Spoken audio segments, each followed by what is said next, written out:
Salut à tous! Nouvel opus! Ah, je crois mon opus préféré, celui des abdos. Les abdos, c'est tellement vaste, il y a tellement de choses à faire. On le sait peu, mais selon la manière dont on va travailler, en relevant les jambes ou en relevant le haut du corps, on va travailler différents abdos. On peut travailler les abdos du dessus, c'est ceux qui se voient, voilà, les plaquettes de chocolat qu'on peut aisément observer. On va travailler aussi les abdos bien plus profonds, les abdos posturaux, ceux qui vont nous servir, pour moi les plus importants. Ceux qui vont pas se voir, mais qui vont nous servir à être toniques quand on descend de la voiture, quand on monte, quand on attrape un sac de course assez lourd, qui vont permettre de rester toujours bien placé, qui vont permettre de serrer la sangle abdominale, de faire qu'elle soit solide, qu'on va être tonique sur les lombaires, sur le dos, ne pas se blesser. Vous avez également les abdos transversaux, ceux qui vont affiner la taille. Bref, plein de manières de les travailler. Je vous en montre quelques-unes. Pareil, c'est pas exhaustif. Je vais pas m'attarder sur la durée et sur les répétitions des abdos. Vous répéterez autant de fois que vous souhaitez ce travail. Mais je vais essayer de vous en montrer quelques-uns les plus importants. Installez-vous confortablement au sol, sur votre tapis de sol, de gym ou sur un tapis de salon. Et premièrement, placez-vous correctement. Pour commencer, histoire de placer le dos en position neutre, de ne pas se blesser, imaginez-vous, vous êtes à la plage, allongé dans le sable, et là vous allez essayer de dessiner. Je crois qu'il y a un problème de caméra qui s'est parti. Attendez, je replace. Voilà, on s'y remet bien. Vous allez essayer donc de dessiner dans le sable votre colonne vertébrale en réalisant des petits ponts vertèbre par vertèbre. Première chose à faire, on monte ici du coccyx, des lombaires, des dorsales jusqu'au cervical et on repose une vertèbre par une vertèbre. On réalise ça au moins 3 ou 4 fois. Et quand vous êtes placé, vous ne bougez plus. Votre dos est positionné, vous ne risquez pas de vous faire mal. Comme je vous l'expliquais tout à l'heure, pour bosser les abdos supérieurs, la contraction consiste dans le fait de relever le haut du corps et de ne pas toucher au bas du corps. Donc là, vous avez le crunch classique, les mains derrière la tête éventuellement pour soulager de quelques grammes les cervicales, mais attention, n'allez pas tirer sur votre tête derrière. Simplement, vous placez les doigts au niveau des tempes. L'objectif, c'est de garder comme une balle de tennis coincée entre le menton et la poitrine et de lever le menton d'abord vers le ciel et ensuite vers l'avant. Là. Et là, vous allez monter et travailler cela, les abdos. Là, et vous pouvez organiser des répétitions. Pendant que vous faites cela, vous pouvez aussi tout aussi bien lever un coude sur le côté pour travailler les abdos supérieurs et les transverses. Voici pour les abdos du dessus.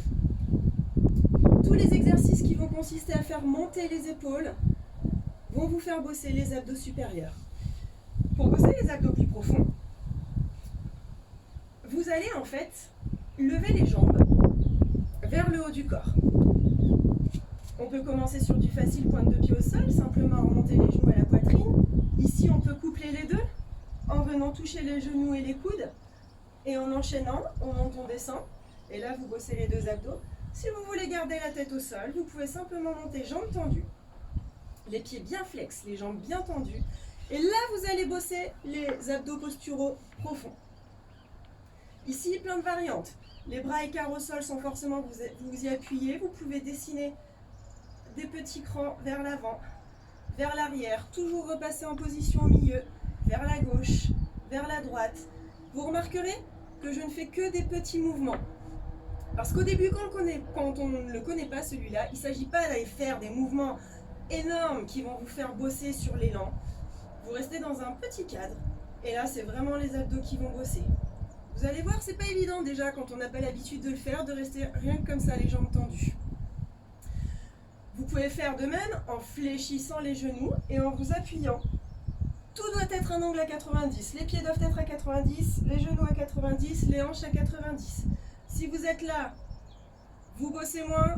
Si vous êtes là, c'est beaucoup plus dur. Ça m'étonnerait que vous vous y mettiez tout seul. Et de là, pareil, les mains en temps, on peut essayer de remonter ici, pour toucher vers les genoux. Tout droit. Pour bosser les obliques en même temps que les muscles profonds, vous pouvez replacer les bras au sol. Et tout doucement de gauche à droite, décalez vos genoux. Et répétez cette série. En repartant sur nos jambes tendues et en essayant de décoller les bras du sol, sans utiliser l'élan de vos jambes, vous pouvez venir ici décoller vos fesses du sol. Tout petit. Là, les abdos bossent de face. Et ensuite, vous pouvez ajouter des côtés.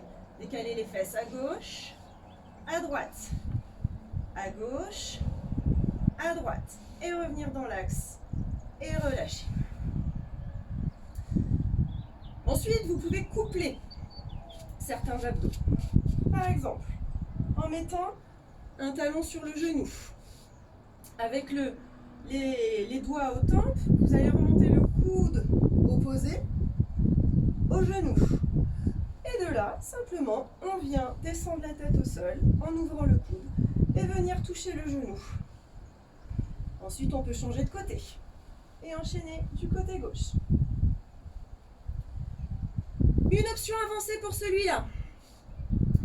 Vous êtes comme ça dans cette position-là, vous y restez, vous la maintenez. Vous venez simplement et sans modifier la position, j'insiste, décoller de 1 mm le pied du sol.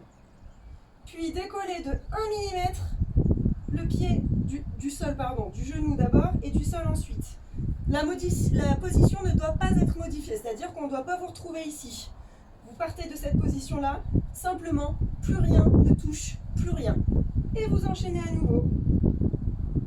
Vous venez toucher le coude au genou. Vous allez voir, celui-là, il est nettement plus dur. Vous avez aussi tous les abdos qui consistent à travailler jambes tendues et à redescendre le pied au sol. Je déconseille fortement celui où on a les deux jambes tendues, on va venir descendre au sol, il est super difficile, il faut vraiment être très puissant. Il est réservé, j'ai envie de dire, aux experts de chez experts sur les abdos parce qu'ils tirent fort sur le psoas. En revanche, si vous voulez quand même travailler sur une jambe, vous gardez par exemple un genou à la poitrine, vous venez y apposer votre coude opposé, la jambe tendue, et là, vous pouvez tout à fait venir descendre un talon au sol, et même sur le côté, et même au sol. Et voir, vous pouvez enchaîner une jambe devant, une jambe derrière, et on enchaîne ce mouvement. Gauche, droite. Placez l'expiration sur le mouvement. Et vous arrêtez à n'importe quel moment, et enchaînez à nouveau cette descente de pied au sol, puis cette descente de pied sur le côté, puis cette descente de pied au sol. Je crois que vous avez déjà pas mal d'exemples concernant les petits exos d'abdos. Moi j'en ai encore plein parce que j'adore les abdos, je crois que c'est mon truc préféré. Je vous les garde pour une autre fois. En attendant, faites déjà cela, amusez-vous.